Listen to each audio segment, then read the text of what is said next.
Sunday blog নিয়ে চলে এলাম। এখানে চাল ধুয়ে নিচ্ছি আর বাজার থেকে নিয়ে এসছে আজকে কাঁকড়া আর ছোট মাছ, তো কাতল মাছ।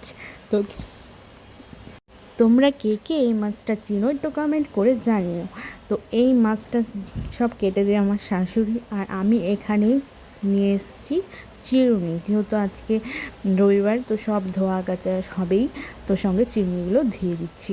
আর এখানে আমি স্নান করে রান্না বসিয়ে দিয়েছি, সমস্ত কেটে টেটে দিয়ে পরিষ্কার করে সব রান্না শুরু হয়ে যাচ্ছে। কাতল মাছটা আমি করিনি, কাতল মাছটা আমার শাশুড়ি করছিলো এই পাশে, আর এই পাশে করছিলাম আমি কাঁকড়া।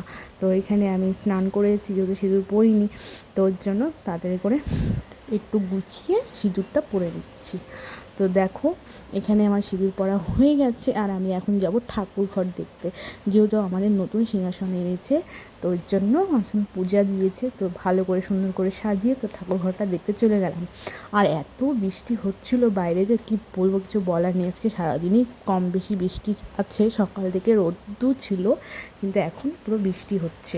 আর এখানে কাতল ভাপাটাও হয়ে যাচ্ছে প্রায় অনেকটা, আর এদিকে খিদেও পেয়ে গেছে সবাই সবাই এখন খেতে বসবে। তো আর বেশিক্ষণ কথা বাড়িয়ে লাভ নেই, এখানে এখন কষাও হয়ে গেছে। এটা একটু আলু দিয়ে করেছি। তোমরা কে এইভাবে কাঁকড়া খাও একটু কমেন্ট করে জানিও। কীভাবে রান্না করো আমি জানি না, আমি আজকে প্রথমবার রান্না করেছি, তো আশা করি ভালোই হবে।